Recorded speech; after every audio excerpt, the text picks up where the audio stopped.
오늘은 일어설 수 있는 이유라는 제목으로 하나님 말씀 나누겠습니다. 오늘 모처럼 봄비가 많이 내리고 있는데 이렇게 기분 좋은 봄비 같은 성령님이 우리 마음에 내려서 우리의 얼어붙은 마음이 따뜻하게 녹아지기를 축원합니다. 지난주를 기점으로 우리는 7주 동안 부활절 절기로 지냅니다. 그래서 오늘 부활절에 했던 그 하얀색이 그대로 있죠? 7주 동안 유지됩니다. 예수님의 부활은 부활절 단 하루 기념하고 마는 것이 아니라 7주 동안, 여러분 7이 무슨 숫자죠? 완전이라고 그랬죠? 정말 우리가 깊이 부활을 묵상해야 하는 주제라는 것이죠. 이번 부활절을 통해 우리가 참 무엇을 얻어야 할까?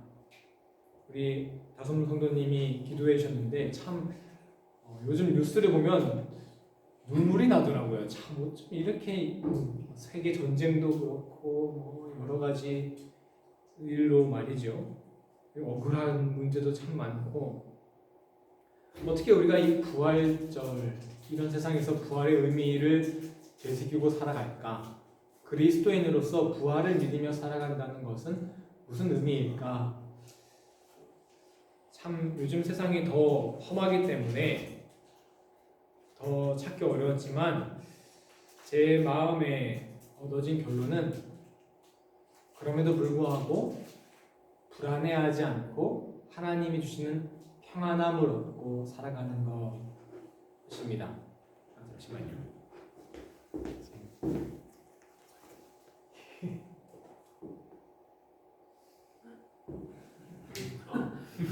잘 오면서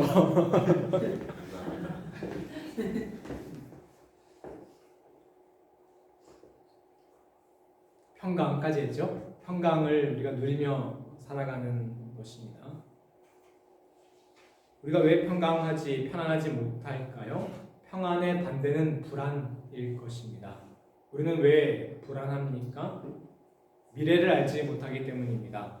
그래서 사람들이 자꾸 확실한 걸 찾아 나서는 거예요. 예를 들면 사주팔자, 오늘의 운세, 무당에게 정보는 것, 심지어는 성격 유형 테스트까지도 뭔가 확실한 걸 찾고자 하는 우리의 인간의 심리가 담겨 있거든요. 예를 들면 내가 어디 모임에 안 갔어요.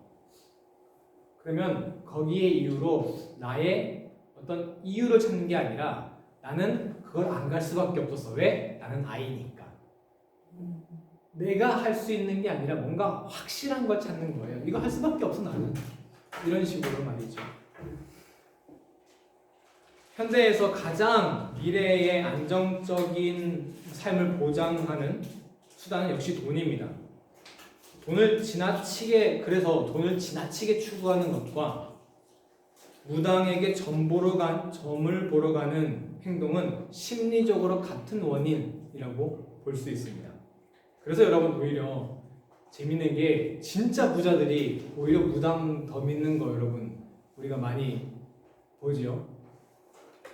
영화 보면 검사들이 무당 찾아가서 다음 대통령 누구냐고 물어보고 이렇게 하잖아요. 부활의 신앙이란 우리의 미래에 대해서 아무것도 알 수 없지만 아는 것 하나 있다. 우리는 패배해도 하나님은 패배하지 않으신다는 것. 이 세상에 악이 승리하는 것처럼 보여도 결국 선이 악을 이긴다는 것. 이 믿음을 갖는 것입니다. 이러한 믿음을 품은 사람들은 미래를 알지 못한다고 하더라도 과도하게 불안해하지 않습니다.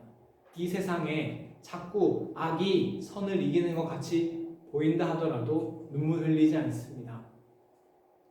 부활을 믿는다는 것은 결국 죽음은 생명을 삼킬 수 없고 악은 선을 이길 수 없다는 확신이기 때문입니다.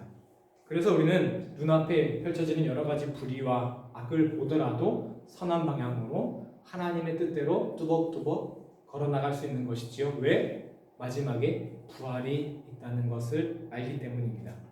이렇게 살면 손해볼 것 같고 이렇게 살면 죽을 것 같지만 그래도 나아가는 것이지요. 왜? 부활을 믿으니까요. 악이 선을 이기지 못하는구나. 죽음이 생명을 삼키지 못하는구나. 우리 함께 시편 107편 27절에서 30절을 한번 볼까요?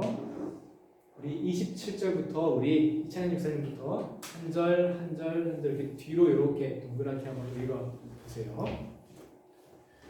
그들이 이리저리 구르며 취한 자같이 비틀거리니 그들의 모든 지각이 혼돈 속에 빠지는도다. 이에 그들이 그들의 고통 때문에 여호와께 부르짖으매 그가 그들의 고통에서 그들을 인도하여 내시고 29절 다섯 성도님. 광풍을 고요하게 하사 물결도 잔잔하게 하시는도다. 그들이 평온함으로 말미암아 기뻐하는 중에 여호와께서 그들이 바라는 항구로 인도하시는도다. 뒤로 한번 앞으로 넘겨주시겠어요? 뒤로. 네. 27절 보니까 그들이 이리저리 구르며 취한 자같이 비틀거린다. 우리가 이런 세상 속에 흔들린다는 거예요. 그래서 우리가 흔들리지 않기 위해서 우리의 지식을 의지하죠. 우리의 경험을 의지하죠. 하지만 그것도 다 혼돈에 빠질 뿐입니다.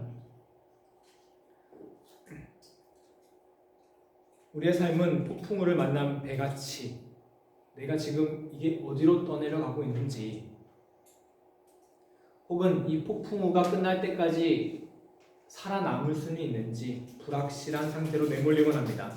하지만 우리는 믿습니다. 넘겨주시면 우리 예수님께서 한마디 말씀으로 이 폭풍우를 잠잠하게 하실 수 있다는 사실입니다. 주님께서 우리를 평온하게 우리가 바라는 항구로 인도해 주실 것입니다. 여러분, 폭풍우에 휘청이던 배가 항구에 딱 도착해서 안전하게 묶였을 때 그 선원들의 마음이 얼마나 평화롭겠습니까? 바로 이 항구가 제자들이 부활하신 예수님을 만났을 때 그 사건과 마찬가지입니다. 십자가 사건은 제자들에게 폭풍과도 같았어요. 불안하고 휘몰아치는 거예요. 그들의 마음, 그들의 삶 완전히 불안했습니다. 그때 부활하신 예수님께서 든든한 항구처럼 나타나셨습니다. 폭풍 속에 있던 제자들에게 평안을 허락하여 주신 것이죠. 그러니 제자들은 그 다음부터 어떤 박해가 온다 하더라도, 다시 말씀드리면 제자들의 마음을 완전하게 흔들고 두렵게 만드는 사건들이 닥쳐온다 하더라도 어떻게 해요? 평온하게, 스데반이 그랬던 것처럼 평온하게 예수님의 복음을 전달했던 것입니다.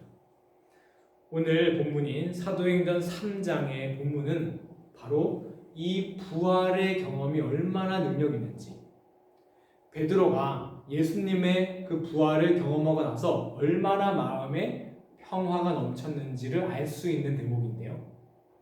오후 3시에 베드로와 요한이 성전에 기도하러 올라갔어요. 오후 3시는 제사장이 제사를 드리는 시간이거든요. 그래서 경건한 유대인들은 그 시간에 맞춰서 기도를 하는 습관이 있었어요. 베드로 요한도 유대인이니까 그 습관에 맞춰 기도하러 가고 있는데, 어느 날 아름다운 문이라고 이름 붙은 문에 나면서부터 걷지 못하던 사람, 장애인이죠. 그런 사람을 한번 봅니다.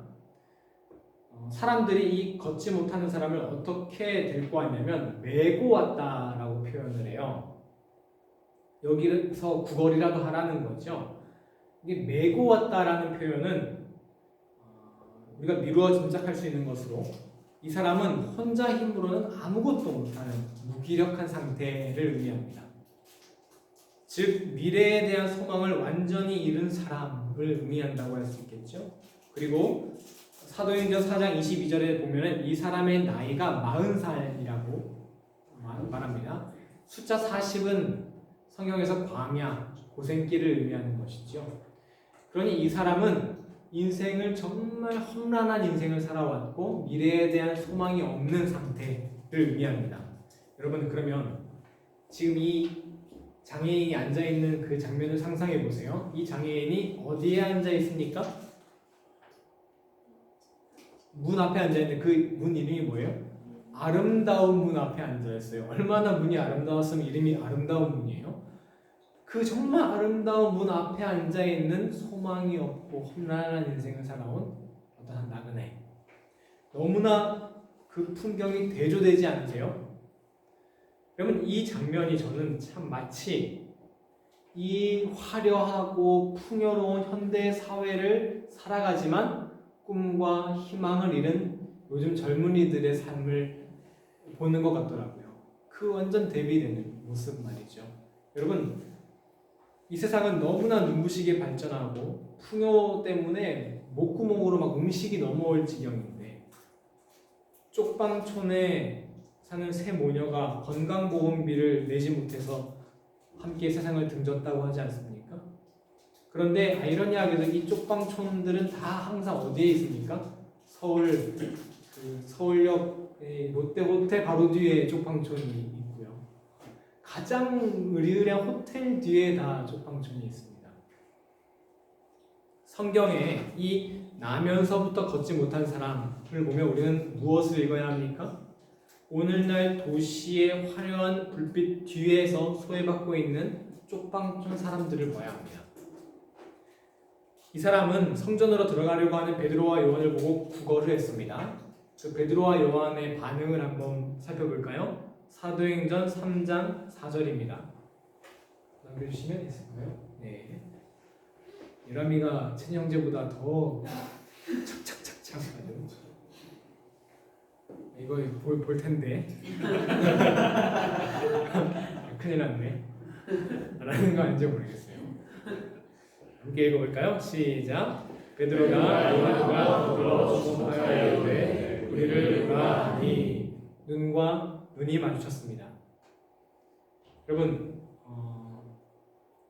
우리가 지나다니면서 좀 어려운 분들, 홈리스는 아니, 독일은 홈리스 분들은 많이 없으신 것 같은데 그런 분들 보게 됩니다. 좀 구걸을 하는 분들이죠. 그분들에게 우리가 여러 가지 이념이 생각이 있을 수 있어요. 이분들 이거 주면은 바로 술 먹을 것 같으신 분들도 계시고, 그러니까 돈을 안 드리는 게 딱 좋고, 저도 한국에서 이제 노숙인 분들 활동할 때 절대 돈을 주지 않았거든요. 그러니까 돈 준다는 게 다 능사는 아닙니다. 우리가 막 나누라는 거 아니에요. 그래도 그분들의 눈을 바라보며 따뜻한 눈빛으로는 바라볼 수 있지 않을까, 이런 생각을 해요. 이 사람을 바라보는 베드로의 눈빛은 어땠을까요? 절대로 경멸과 혐오의 눈빛은 아니었을 겁니다. 어떤 눈빛이었을까요? 부활한 예수님을 딱 만났을 때 자신을 바라본 예수님의 눈빛이었을 거예요. 어떤 눈빛? 3번 예수님을 모른다고 부인하고 욕했던 자신의 허물을 다 덮어주셨던 예수님의 눈빛. 여러분, 예수님은 영까지 다 보실 텐데 베드로의 영혼이 그 안진뱅이보다 더 깨끗했다고 할 수 있을까요? 거린들의 그 더러움보다 베드로의 그 영혼이 더 깨끗했다고 우리가 말할 수 없을 겁니다. 하지만 그 더러운 베드로를 예수님은 따뜻한 눈빛으로 바라보셨다는 거죠. 베드로도 이 안진뱅이를 그 예수님의 따뜻한 눈빛으로 바라보았을 겁니다. 얼마 전 뉴스에서 대법관 후보자의 청문회를 본 적이 있는데요. 그 사람은 몇십만 원, 몇백만 원 접대를 받은 고위공직자들은 여러 가지 이유를 대면서 사면을 해줬어요. 그런데 800만 원이 아닙니다. 800원을 횡령한 버스기사는 해고시키는 판결을 했죠. 아주 고위공직자들의 판결에 대해서는 이 사람이 면직을 당할 경우에 가족이 몇 명이고 아주 세세하게 어려움을 막 설명을 했어요. 그런데 국회의원이 이 사람한테 이 버스기사가 가족이 몇 명인지 아세요? 그러니까 그건 몰라요. 이 버스기사는 중학생과 고등학생의 자녀가 있었습니다. 저는 이 판결에서 이 판사와 그와 비슷한 생각을 하는 사람들이 저소득층이나 육체노동을 하는 사람들을 바라보는 눈빛이 어땠을까를 읽었습니다.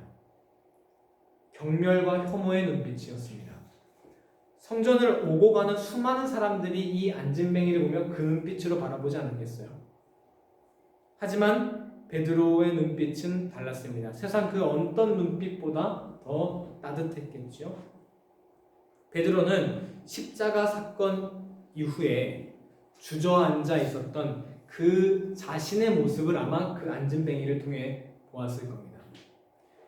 그리고 자신이 부활한 예수님을 만나고 다시 일어났던 것처럼 이 안진뱅이에게도 자신이 만난 부활의 예수님을 전해줍니다. 바로 3장 6절 우리 유명한 구절이죠. 함께 읽어보겠습니다. 시작. 베드로가 이르되 은과 금은 내게 없거니와 내게 있는 것을 내게 주노니 나사렛 예수 그리스도의 이름으로 일어나 걸으라 하고. 베드로가 지금 은과 금이 없다고 아쉬워하는 게 아니에요. 내가 돈이 없네 이거라도 줄게가 아니라 이미 베드로는 은과 금으로도 바꿀 수 없는 평강을 맛보았어요. 그러니까 이건 필요 없다는 거죠. 무엇을 통해서? 부활하신 예수님을 통해서.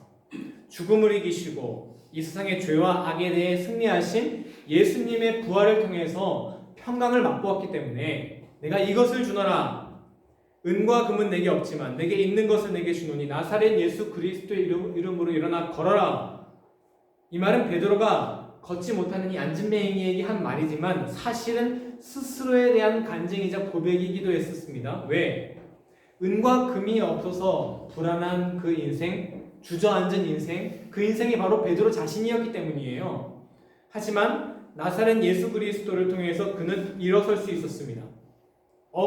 그저 하루하루 살아가던 어부의 인생에서 일어서서 사람을 낚는 어부가 되었고 십자가 사건을 통해 주저앉았던 베드로가 불안한 예수님 만나고 사도가 되었습니다.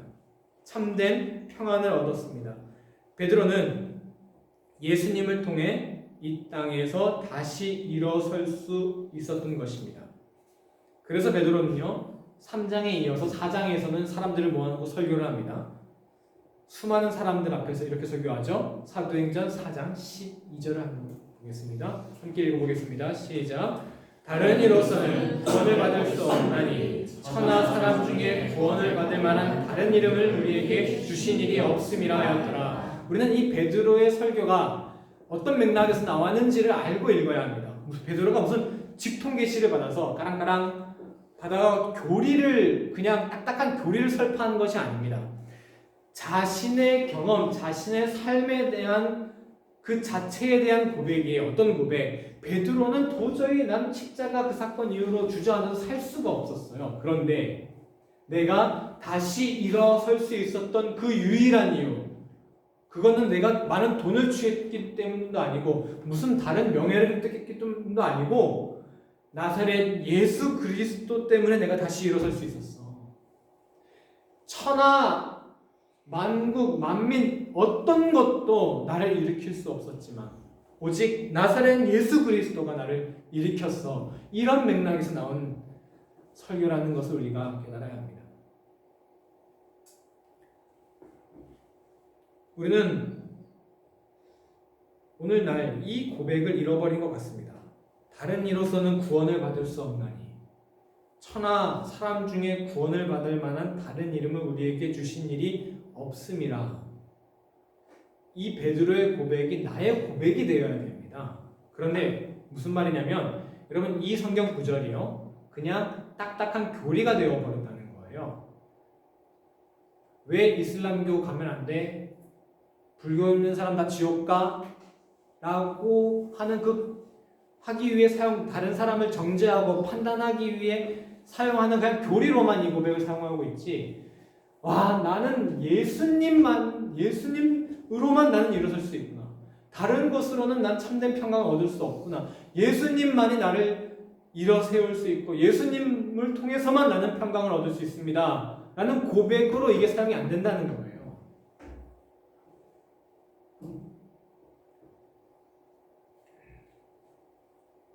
이 아름다운 고백을 내 삶의 힘이 되도록 해야 하는데 다시 내 삶을 아름다운 방향으로 걸어가게 하는 힘과 이유가 되어야 하는데 그저 나와 다른 생각의 사람, 나와 다른 종교의 사람을 정죄하는 데만 이 구절을 사용하고 있다는 겁니다. 이 얼마나 참 처참하고 불행한 인생이 아닙니까?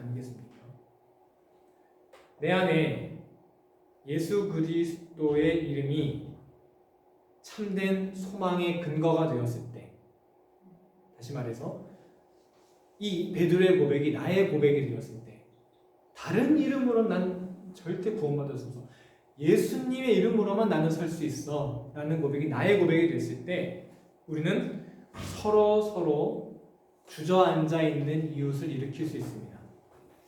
오늘 우리 아침에 먼저 했던 찬양, 형제의 모습 속에 보이는 하나님 영상 아름다워라, 이 찬양을 통해서 우리가 서로를 일으켜 주었으면 좋겠습니다.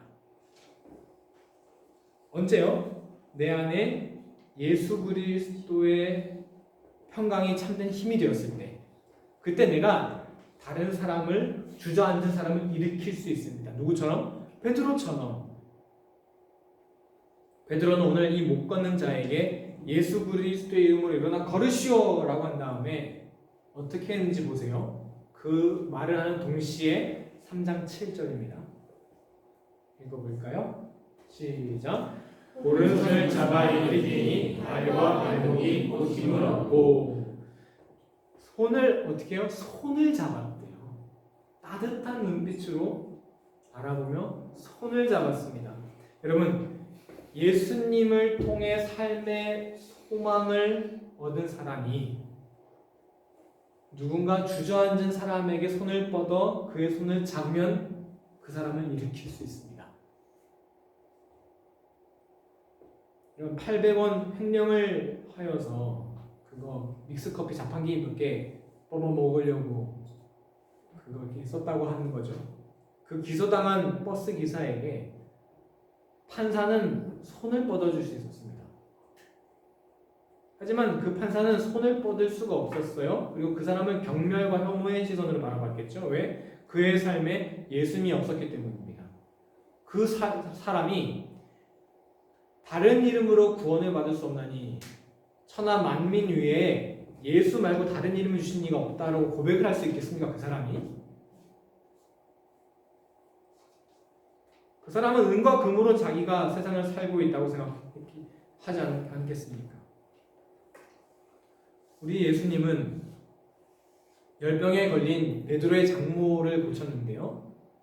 베드로의 장모의 손을 잡았습니다. 귀 안 들리는 자를 고쳐주실 때 그의 귀를 만지셨고, 말 못하는 이를 고치실 때 혀를 만지셨고, 눈 못 보는 자를 고치실 때 눈을 만져주셨습니다. 우리는 누군가의 손을 잡아주어서 주저앉은 사람을 일으켜주는 사람이 되어야 합니다. 이를 위해서 우리가 먼저 다른 것이 아니라 예수님으로 일어서는 사람이 되어야 할 줄 믿습니다. 오늘날 우리가 손을 뻗어서 일으켜 주어야 할 이웃은 누구일까요? 이렇게 봄이 됐는데도, 싹이 나는데도 여전히 자리에 주저앉아 울고 있을 수밖에 없는 사람들 있지 않겠습니까? 우리는 그 이웃들에게 손을 뻗어 그들의 손을 잡아주어야 합니다. 공교롭게도 오늘이 9년 전 세월호 참사가 일어난 날입니다. 그리고 작년에 우리는 이태원에서 그보다 더 충격적인 참사를 목격했죠. 이들은 다시 일어나려고 부단히 노력하고 있겠지만 우리가 그들을 이해할 수는 없지만요, 아직도 일어서지 못하고 여전히 주저앉아 있는 모습을 보게 됩니다. 이 세상 그 어떤 것도 이 사람들을 일으켜 세울 수는 없을 것입니다. 오직 무엇만이? 부활의 소망만이, 예수님의 부활만이 이들을 일으킬 수 있습니다. 그 말은 무엇이냐? 부활의 소망을 품은 우리만이 그들의 손을 잡아줄 수 있습니다. 그럼 어떻게 우리는 그들의 손을 잡아줄 수 있을까요? 바로 기억하는 것입니다. 우리 사회에는 이렇게 땅에 주저앉은 이들을 지우려고 하는 시도가 있습니다. 주저앉아 있는 이들을 어디 보이지 않는 구석에 치우고, 기념관 이런 거를 어디 막 사람들 별로 다니지 않는 지하 몇 층에 있는 지하철 역사에 만들려고 하고, 더 이상 기억하지 않으려고 합니다. 참 혹자는 이렇게 말하죠. 언제까지 그렇게 할 거야? 이것은 아름다운 그 문을 지나다니는데 문에 어울리지 않는 주저앉는 사람들 이렇게 걸리적거리는 거야. 좀 치우자 라는 태도와 같은 태도입니다. 좀 불편할 수 있죠. 이건 또 반복되는 거야 라고 할 수 있죠. 하지만 이 불편한 마음을 계속 안고 기억하는 것이 우리가 주저앉아 있는 사람들의 손을 잡아주는 가장 큰 힘이 될 것입니다. 우리가 이제 이 어려운 좀 눈물난 이 세상에서 부활의 소망을 품고 사는 사람들끼리 우리 막대부룩 식구 안에서도 서로 손을 잡아줌으로 서로를 일으켜주는 부활의 소망을 품고 살아가는 막대부룩의 귀한 지체들 다 되시기를 예수님의 이름으로 간절히 축원합니다. 함께 찬양하고 기도할까요?